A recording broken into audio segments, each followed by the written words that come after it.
Amigos de Vida Nueva, estamos compartiendo los momentos importantes para comentar hoy de la cena pascual, la última cena. Está nuestro invitado especial, el señor Saúl Jara, gran predicador de la Renovación Católica Carismática y un laico muy comprometido en la Iglesia Católica. Hermano Saúl, bienvenido a compartir esta última cena del Señor. Muchísimas gracias, un saludo cariñoso para ti, un saludo cariñoso para todos los hermanos que nos están mirando y que tienen en su corazón deseos de escuchar este tema, ¿no? ¿Cómo fluye, dónde fluye ese significado de la última cena del Señor con todos sus apóstoles? Jesús está reunido con sus discípulos que van a ser luego sus enviados, sus apóstoles. En ellos va a recaer la misión de anunciar la palabra y hacer lo que Él hacía, ¿no? Ellos van a ser instrumentos de misericordia igual que lo fue Jesús. Son con ellos con quien está compartiendo esta cena, y en la parte central de la cena, si podríamos llamarla así, Él va a instituir el sacramento de la Eucaristía, que como nosotros lo sabemos, como han dicho los santos padres, es el culmen de nuestra fe. Efectivamente, allí el Cristo se deja ver y se deja tocar. Por eso es lo que es el sacramento de la Eucaristía.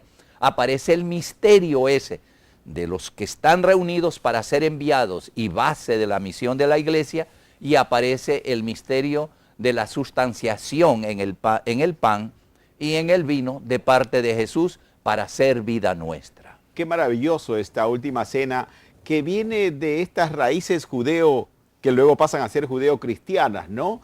De compartir antes de la vivencia pascual esta cena donde se comparte el pan y el vino en un cenáculo, dice allí, ¿no? O sea, en un compartir todos. ¿Qué quería decir el Señor Jesús? Él sabía que ya iba a morir, estaba a unos días de su muerte, y esa pasa a ser como una despedida, la última cena antes de partir. ¿Qué nomás hay ahí? Dicho de una manera sencilla, creo que Jesús, Dios, está muy consciente de cómo somos nosotros los hombres.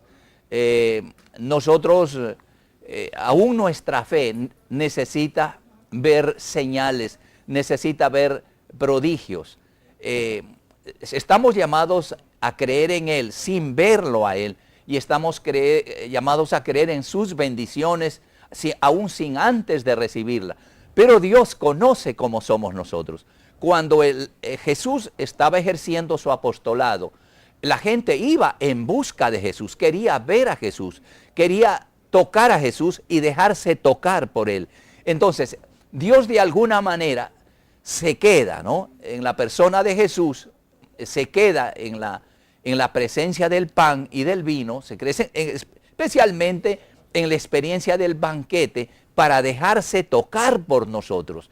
Nosotros ahora sabemos que no solo es una experiencia subjetiva, puramente espiritual, el recibir a Dios, en recibir a Dios, en abrirle la puerta, sino que yo abro mi boca también para recibirlo. Y es un acto de fe por la cual yo abro también mi corazón y recibo a Jesús y me quedo con Jesús. Y es hermoso lo que Jesús decía, que cuando le recibimos a Él, estamos recibiendo también al Padre, y estamos recibiendo al que da el Espíritu Santo, estamos recibiendo al Espíritu Santo. Si bien Jesús compartió y sigue compartiendo porque Él está vivo, ha resucitado, muchas bendiciones con nosotros, a veces nosotros mismos en la Iglesia Católica no somos tan conscientes de todo el caudal y la riqueza de bendición que uno recibe cuando recibe la comunión, cuando lo recibe a Jesucristo en el pan. Ya había dicho Jesús, yo soy el pan vivo bajado del cielo. Un poco recordando cuando el Dios manda el maná en el desierto, manda el maná que dice que llegaba, eran como unos algodones, ¿no? Que sabía a lo que la gente le gustaba. Aquí hablando sencillamente, como dice nuestro hermano Saúl, que el pan era para estar satisfecho. Pero ¿qué necesidad había en el maná, por ejemplo, en el desierto? que no había nada que comer y llega el maná. Así llega también el Señor y el Señor le pone algo adicional, ¿no? Este pan pasa a ser un pan espiritual, o sea que tanto nos da materialmente como espiritualmente, como que se funde toda esa fuerza del Señor Jesús, que Él quiere ser el pan, ese alimento, que lo comamos y que viva en nosotros, pero no solo como decía hermano Saúl, que se sienta, sino que hay un poder de la resurrección allí que se transfiere, que es la presencia del Señor. Y en estos tiempos de necesidad, hermano Saúl, ¿cómo ve usted que diga, yo quiero estar con ustedes compartiendo el pan? Amén. Primero lo que mencionaste, mi hermano querido, al comienzo de esta pregunta. Jesús, Dios en general, tiene una pedagogía al alcance de nuestra mente. Eso significa que nos comienza a preparar. Efectivamente, este es un misterio. Y comenzó a preparar desde el Antiguo Testamento, ¿no? En la experiencia de Moisés, que es como una figura de Jesús con el pueblo de Dios.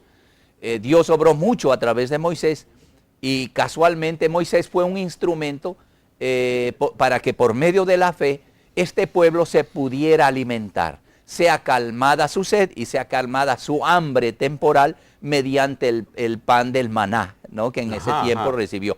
Pero dicen las Escrituras, y dijo Jesús específicamente, que si comemos ese pan, volveremos a tener hambre.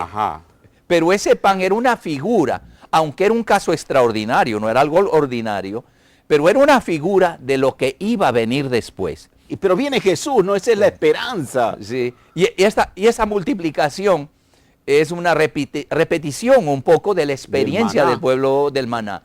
Y luego Jesús hace referencia, que no lo sigan tanto por ese pan, porque si comemos ese pan volvemos igual a tener hambre.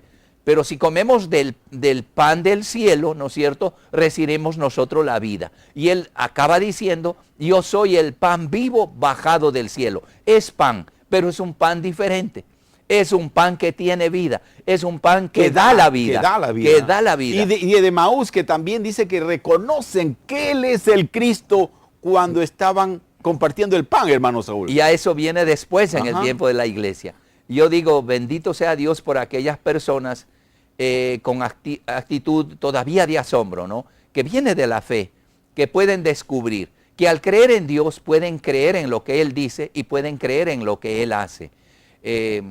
Muchas veces el hombre le pone muchas barreras de conocimiento, a veces las situaciones de materialismo, a veces demasiado conocimiento y nos volvemos suficientes y no sabemos de aquellos que creen. Suficientes materialmente, pero espiritualmente nunca no vemos vamos nada, a estar suficientes. No vemos nada. Por eso es que Jesús, yo frecuentemente recuerdo, Él se alegra y le da gracias al Padre por aquellos pequeños. Que les revela. ¿Quiénes son los pequeños? Los que tienen una pobreza espiritual y tienen necesidad de Dios.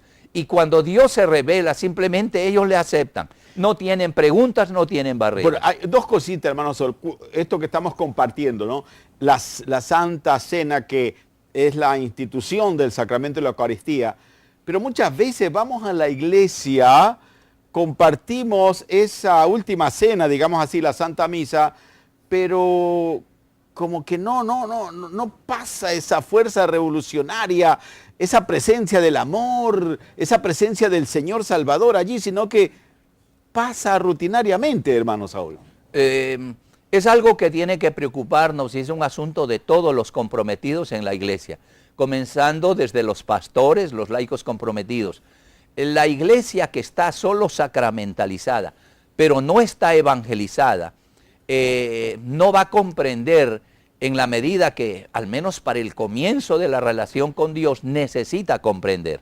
Uno tiene que avanzar un poquito en la formación, en la preparación. No debemos quedarnos nosotros en la preparación que recibimos para la primera comunión o para la confirmación y creemos que eso es todo. Eso es todo. No, realmente debemos, como nos pide la Escritura, estar preparados para conocer, primero preparados para dar razón de nuestra fe, y ese es un campo de fe. Pero ¿cómo nosotros estamos preparados? Tratando nosotros mismos de conocer, ¿verdad? Recibir el conocimiento que la iglesia guarda sobre estos temas, tener la experiencia de la Eucaristía. Yo no sé cuánto le sucede. La experiencia de la Eucaristía es muy parecida a la experiencia de la confesión del sacramento de la misericordia. Cuando yo creo que Jesús está en la iglesia y que Jesús está en el sacerdote, y cuando a mí me dice en mi momento de pecado, tus pecados te son perdonados, ¿verdad? Yo siento una gracia, un momento de bendición. Y el complemento de eso, uno siente la comunión espiritual que comienza a llegar a uno. Y cuando se acerca al banquete de la Eucaristía y recibe a Jesucristo, cuando uno entiende todo lo que está pasando en nosotros, hay gente realmente que llora de alegría. Bueno, esta es una parte importante, hermano Saúl, del sacerdote, ¿no? Que hace estos dos sacramentos especialísimos, de la confesión y de la Eucaristía. O sea, qué responsabilidad, ¿no? Y debemos orar por nuestros sacerdotes para que tengan esa gracia, esa fuerza de traernos a Jesús en el pan, hermano Saúl. Sí, todos debemos tener una actitud de fe muy grande en las palabras y en las enseñanzas de Jesús. No es porque no veamos nosotros le creemos a Jesús. Yo siempre digo, lo extraordinario que se revela en la iglesia, todo es por fe. Esa última cena que está en cada hogar, allí en el comedor. ¿Qué nos dice esa última cena? Justamente donde comemos la sopa, el desayuno, el almuerzo, que es el compartir de la familia. Decía un padre, decía que hay 3 altares, ¿no? El de la misa, el pan, el comedor y el del matrimonio. Es un altar, es algo sagrado. ¿Qué mensaje nos trae la última cena para el pueblo allí en su comedor? Primero quiero decirles algo a los hermanos. Por ejemplo, los hermanos que están unidos pero que no están casados o han tenido dificultades anteriormente y se han vuelto a unir. Es hermoso el mensaje de misericordia que tiene el Santo Padre hoy, que es el mensaje de la iglesia.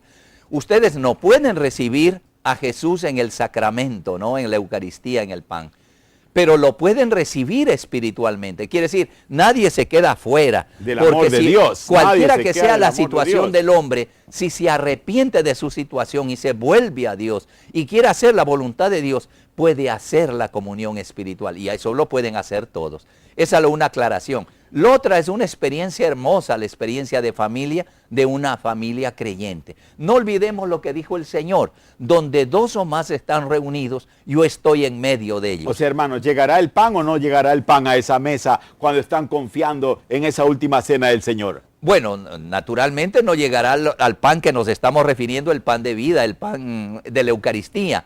Pero el pan que se sirve, el pan que se comparte, es una bendición de Dios. Llega. Llega el pan. Llega porque llega. Así es. Buscar primero el reino de Dios y su justicia, y las demás cosas vendrán por añadidura. No nos olvidemos que el Padre allí en esa mesa es el sacerdote de sus propios hijos. Está la madre también, que debe ser la madre de la espiritualidad. Y los hijos deben ser una herencia de la fe de los padres. Y cuando hay una familia así, el desayuno, el almuerzo y la cena son un momento de comunión. No solo de comunión de la familia, sino de comunión también que Dios. Siempre debe haber una acción de gracias a Dios, que es el que nos da la vida y las cosas para la existencia que están sobre la mesa, y que nos da también el amor para compartir con los que amamos. Bendito sea Dios que llega el pan, ¿no? Porque no haya tristeza en las familias, no haya desesperación. El Señor dijo, buscad y hallaréis. El que busca a Dios lo va a encontrar.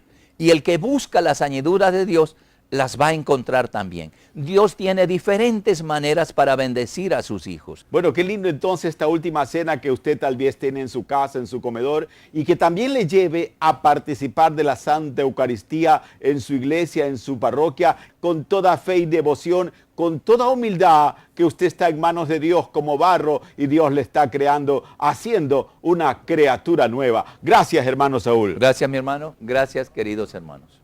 Esto es Vida Nueva con ustedes.